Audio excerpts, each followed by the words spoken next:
Assalamu alaikum viewers, myself Fahadrin, lecturer in chemistry at Government National College Karachi. Today we discuss about the boiling point. Boiling point is the property of liquid. Boiling point एक temperature है जिस पे liquid का vapour pressure उसके outside जो pressure है उसके equal हो जाए. सो बॉइलिंग पॉइंट हम ऐसे डिफाइन करेंगे, it is the temperature at which vapour pressure of liquid become equal to outside pressure, के लिक्विड का जो वेपर प्रेशर है वो आउटसाइड प्रेशर के इक्वल हो जाए. वेपर प्रेशर हम कहते हैं the pressure exerted by vapours at equilibrium with liquid phase. Vapour word की मीनिंग यही है कि जो लिक्विड से गैस के मॉलिक्यूल्स बनते हैं किसी भी टेम्परेचर पे, उन गैस के मॉलिक्यूल्स की कंडीशन को हम कहते हैं वेपर्स, और उनकी वजह से लिक्विड की उस वेपर्स की वजह से जो प्रेशर क्रिएट होगा उसे हम कहेंगे वेपर प्रेशर. एक्सप्लेनेशन, जब भी किसी लिक्विड को हीट किया जाता है तो उसकी काइनेटिक एनर्जी बढ़ती है, और काइनेटिक एनर्जी बढ़ने से उस लिक्विड का जो एवापोरेशन रेट है, evaporation the escaping of gas molecules from the surface of liquid, कि लिक्विड की सतह से जो गैस के मॉलिक्यूल्स बाहर निकलते हैं उस प्रोसेस को एवापोरेशन कहते हैं. जैसे ही हम टेम्परेचर बढ़ाते हैं तो उन गैस के मॉलिक्यूल्स बनने वाला जो प्रोसेस है, जो रेट है, जो इवापोरेशन का रेट है वो तेज हो जाता है, और जिसकी वजह से वेपर्स ज़्यादा बनते हैं. जब वेपर्स ज़्यादा बनते हैं ज़्यादा टेम्परेचर पे तो उनका जो प्रेशर बनता है वो भी ज़्यादा होता है. सो हम कहते हैं कि heating the liquid the vapour pressure will increase and the evaporation rate also increase. When liquid is heated, their kinetic energy will increase, which also increase evaporation rate. Kinetic energy molecules की बढ़ेगी, evaporation rate बढ़ेगा, and vapor pressure, और vapor pressure भी बढ़ेगा.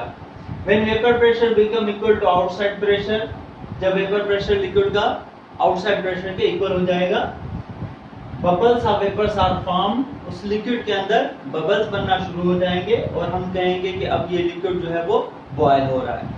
जब भी आपने phenomena observe किया होगा, जब भी कोई लिक्विड हम गर्म करते हैं, जब वो बॉयल होता है तो उसके अंदर से जरूर बबल्स निकलते हैं. वो एक्चुअली जो बबल्स बनते हैं वो वेपर्स होते हैं. इवापोरेशन रेट इतना फास्ट हो जाता है कि उस लिक्विड के अंदर ही गैस फॉर्म में वो लिक्विड कन्वर्ट हो जाता है, और वो गैस जो है बबल के फॉर्म में उस लिक्विड में से बाहर निकलती है. नॉर्मल बॉइलिंग पॉइंट, जब जो बाहर का प्रेशर है, एटमॉस्फेरिक प्रेशर जो 1 एटमॉस्फेयर और 760 टार है, उतने बराबर हो, और उस कंडीशन पे हम किसी भी लिक्विड की बॉइलिंग पॉइंट ऑब्जर्व करें कि वो क्या टेम्परेचर है जिस पे ये लिक्विड बॉयल हो रहा है, और उसका आउटसाइड प्रेशर एटमॉस्फेरिक प्रेशर हो, नॉर्मल प्रेशर हो जो 760 टार है, तो उस बॉइलिंग पॉइंट को नाम दिया जाता है normal boiling point. Normal boiling point when outside pressure is atmospheric pressure means 760 bar और 1 atmosphere.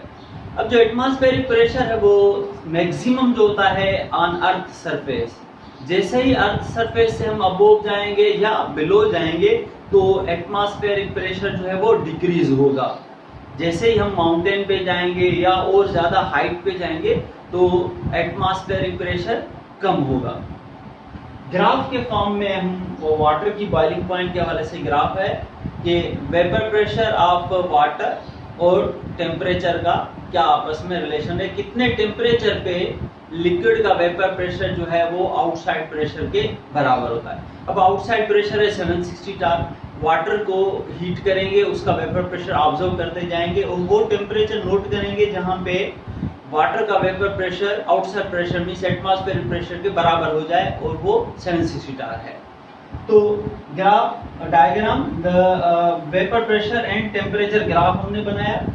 लोअर साइड पे टेम्परेचर और यहाँ पे वेपर प्रेशर ऑफ वाटर. हमें वाटर का वेपर प्रेशर 760 टार तक ले जाना है, जो एटमॉस्फेरिक प्रेशर है, हम उसको हीट करते जा रहे हैं. तो हमने ऑब्जर्व किया कि 100 डिग्री सेंटीग्रेड पे वाटर का जो वेपर प्रेशर है वो 760 टार हो रहा है. तो उसका मकसद ये हुआ कि 100 डिग्री सेंटीग्रेड पे वाटर जो है वो बॉयल होता है, और ये बॉइलिंग पॉइंट वाटर की कहलाती है नॉर्मल बॉइलिंग पॉइंट, क्योंकि जो आउटर प्रेशर हमने लिया है वो एटमॉस्फेरिक प्रेशर 760 टार लिया है. Now the effect of outside pressure on boiling point. ये याद रख लें कि वेपर प्रेशर आप लिक्विड जो है वो बॉइलिंग पॉइंट ऑफ लिक्विड जो है वो डायरेक्टली प्रोपोर्शनल है आउटसाइड प्रेशर के। जितनी बॉइलिंग पॉइंट जितना आउटसाइड प्रेशर बढ़ाएंगे उतना जो है बॉइलिंग पॉइंट का टेम्परेचर बढ़ेगा। सो आउटसाइड प्रेशर कम करेंगे तो बॉइलिंग पॉइंट कम हो जाएगी, आउटसाइड प्रेशर बढ़ाएंगे तो boiling point of liquid increase हो जाएगी। तो ये मैंने लिखा है boiling point is directly proportional to the outside pressure. कुछ एग्जांपल्स हैं वो मैंने यहाँ मेंशन किए हैं। At mountain boiling point of water is less than 100, कि जैसे ही हम माउंटेन पे जाएंगे उस वाटर को हम बॉयल करेंगे, उसका टेम्परेचर नोट करेंगे कि वो 100 डिग्री सेंटीग्रेड पे बॉयल नहीं होगा, 100 से कम में होगा, क्योंकि जैसे ही हम माउंटेन पे जाएंगे मीन्स कि अर्थ सरफेस से अबोव जा रहे हैं। जैसा कि मैंने बताया कि अर्थ सरफेस पे मैक्सिमम प्रेशर 760 टार होगा, जैसे हम अबोव जाएंगे तो प्रेशर एटमॉस्फेरिक प्रेशर कम होता जाएगा। अब outer pressure means atmospheric pressure यहाँ पे कम हो रहा है तो हम कहेंगे कि बॉइलिंग पॉइंट भी कम होगी, और ये ऑब्जर्व फिनोमेना है। Because atmospheric pressure is less then 760 टार, और वहाँ पे जो फूड है उसको पकाने के लिए ज़्यादा टाइम लगेगा, क्योंकि बॉइलिंग पॉइंट वहाँ पे 100 से बिलो है। पानी जो है वो इतना गर्म नहीं होगा, मीन्स 100 से उसका टेम्परेचर कम होगा, तो फूड भी जो है स्लोली कुक होगा, इतना फास्टर कुक नहीं होगा। दूसरा, बॉइलिंग पॉइंट के हवाले और आउटसाइड प्रेशर के हवाले से, कुछ ऐसे लिक्विड होते हैं जिनको अगर हम नॉर्मल प्रेशर पे बॉयल करें तो वो डिकम्पोज हो जाते हैं, उनमें से दूसरे कंपाउंड बन जाते हैं, वो कंपाउंड अपनी असल हालत में नहीं रहता। फिर हम क्या कहते हैं कि ऐसे लिक्विड्स को बॉयल करने के लिए, बॉयल हम इसलिए करते हैं उसको कि फॉर एग्जांपल 2 से 3 लिक्विड हैं वो आपस में मिक्स्ड हैं, हम चाहते हैं कि कोई पर्टिकुलर को सेपरेट आउट करें with the help of boiling, क्योंकि हर लिक्विड एक खास टेम्परेचर पे बॉयल होता है। तो ऐसे लिक्विड जो डिकम्पोज हो जाएंगे उनको नॉर्मल प्रेशर पे तो हम सेपरेट आउट नहीं करेंगे, और सेपरेट आउट करने को कहते हैं डिस्टिलेशन। तो उसको हम क्या करेंगे कि उसका आउटसाइड प्रेशर जो है वो रिड्यूस कर देंगे, ऐसे कंटेनर में डालेंगे, उसका जो आउटसाइड प्रेशर है वो कम कर देंगे। फॉर एग्जाम्पल 1 किलो कंटेनर में हमने डाल दिया, इस किलो कंटेनर के अंदर से हमने एयर कम कर ली, पंप आउट कर ली सक्शन ट्यूब से, सक्शन पंप से, तो उसके अंदर प्रेशर जो हो गया वो 760 टार से कम हो गया। और जब प्रेशर कम होगा उसके अंदर तो वो लिक्विड जो है वो जल्दी बॉयल होगा, क्योंकि आउटसाइड प्रेशर मींस कि उस कंटेनर के अंदर जो हमने प्रेशर एडजस्ट किया है वो डिक्रीज कर लिया है।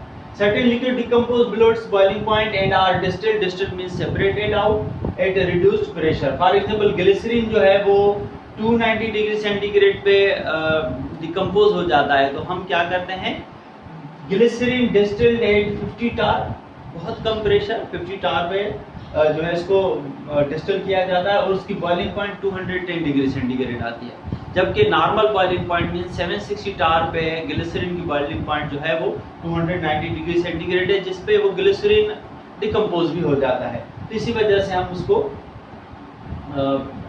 रिड्यूस प्रेशर पे सेपरेट आउट करते हैं, बॉयल करते हैं। अब बात करते हैं प्रेशर कुकर के हवाले से। प्रेशर कुकर जो कंटेनर है, अब कुछ स्टूडेंट्स के डिफरेंट थॉट्स होते हैं, और एक्चुअली ये होता है कि प्रेशर कुकर के ऊपर एटमॉस्फेरिक प्रेशर का कोई इफेक्ट नहीं होता। फॉर एग्जांपल प्रेशर कुकर के अंदर कोई फूड बनाया जा रहा है, वो 50 मिनट्स ले रहा है, तो वही अगर प्रेशर कुकर हम ले जाएं ऑन द माउंटेन तो वहाँ पे भी वो 50 मिनट्स ही लेगा, क्योंकि अब जो प्रेशर कुकर के अंदर प्रेशर बन रहा है वही उसका आउटसाइड प्रेशर कंसीडर किया जाता है, वही उसका अपना एनवायरनमेंट होता है, उसको टाइटली क्लोज किया जाता है। तो इसकी वजह से एटमॉस्फेरिक प्रेशर जो है उस प्रेशर कुकर के ऊपर इफेक्ट नहीं करता। तो इसीलिए प्रेशर कुकर को चाहे हम माउंटेन पे ले जाएं चाहे ऑन अर्थ सरफेस लें, वो वही रिजल्ट देगा, वही टाइमिंग देगा जो यहाँ पे फूड तैयार करने के लिए टाइम ऑन अर्थ सरफेस लग रहा है। तो उन्होंने लिखा pressure cooker has no effect of atmospheric pressure, its outside pressure is as the container pressure, जो कंटेनर के अंदर प्रेशर होगा वही उसका आउटसाइड प्रेशर कंसीडर किया जाता है। अब प्रेशर कुकर के अंदर फूड जो है वो जल्दी क्यों बनता है, जबकि प्रेशर कुकर की मीनिंग ही यही है कि उस कंटेनर के अंदर प्रेशर ज़्यादा होता है। अब वाटर के अंदर जो भी फूड तैयार किया जा रहा है कंटेनर के अंदर प्रेशर बढ़ा रहे हैं, तो जब प्रेशर बढ़ाते हैं तो वाटर के मॉलिक्यूल्स जो हैं इजीली एस्केप आउट नहीं होते, मींस के बॉयल नहीं होते।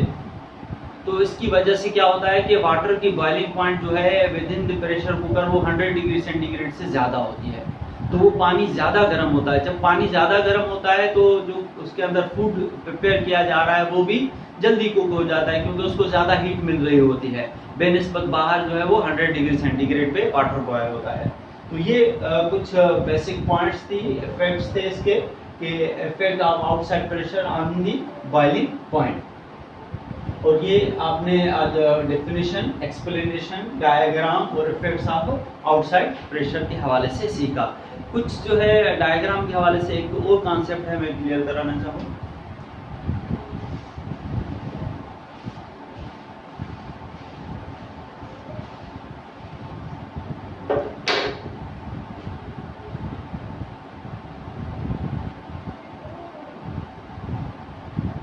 दो कंटेनर हैं, कंटेनर ए है, कंटेनर बी है। इसके अंदर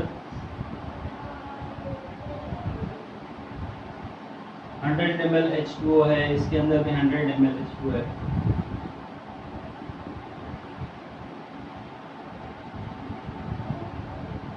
और प्रेशर जो है इन दोनों के ऊपर सेम है, वो 1 एटमॉस्फेयर है।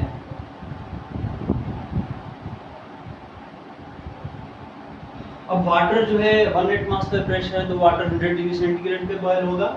अगर इस कंटेनर ए को जो हम हीट का सोर्स दे रहे हैं, उस हीट के सोर्स का टेम्परेचर 2000 डिग्री सेंटीग्रेड है, और इसको जो हम कंटेनर को हीट दे रहे हैं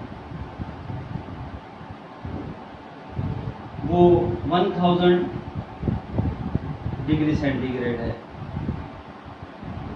तो अगर कहा जाए कि कौन से लिक्विड का ज़्यादा टेम्परेचर होगा, लिक्विड ए का या लिक्विड बी का, तो ये आपने माइंड में रखना है कि ये दोनों एटमॉस्फेरिक प्रेशर 1 एटमॉस्फेयर पे है, तो दोनों 100 डिग्री सेंटीग्रेड पे ही बॉयल होंगे, चाहे हम उसको 2000 डिग्री सेंटीग्रेड हीट दें या इसको हम 1000 डिग्री सेंटीग्रेड हीट दें।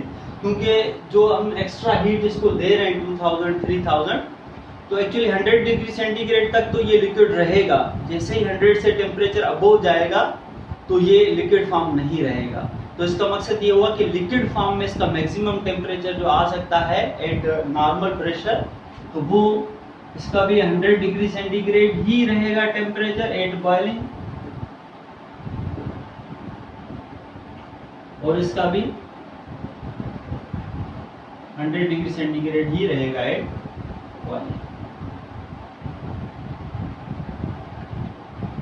तो इस हवाले से आपने ये भी ऑब्जर्व किया कि लिक्विड की जो बॉइलिंग पॉइंट है वो सेम ही रहती है एटमॉस्फेरिक प्रेशर के हवाले से, चाहे हम हीट उसको ज़्यादा दें या कम दें। हाँ, इससे ये फर्क पड़ सकता है कि ये जल्दी बॉयल होगा, ये थोड़ा देर से बॉयल होगा इसकी निस्बत से। मगर जब दोनों बॉयल हो रहे होंगे लिक्विड, तो लिक्विड फॉर्म में इसका मैक्सिमम टेम्परेचर 100 होगा। जैसे ही टेम्परेचर बढ़ेगा तो वो इसकी जो सरफेस के लिक्विड मॉलिक्यूल्स हैं वो गैस फॉर्म में चले जाएंगे, तो वो फिर लिक्विड नहीं रहेंगे। इसी वजह से लिक्विड का टेम्परेचर 100 रहेगा। यहीं पे ये टॉपिक ख़त्म होता है। आई होप आपको मेरा लेक्चर पसंद आया होगा। अल्लाह हाफ़िज़।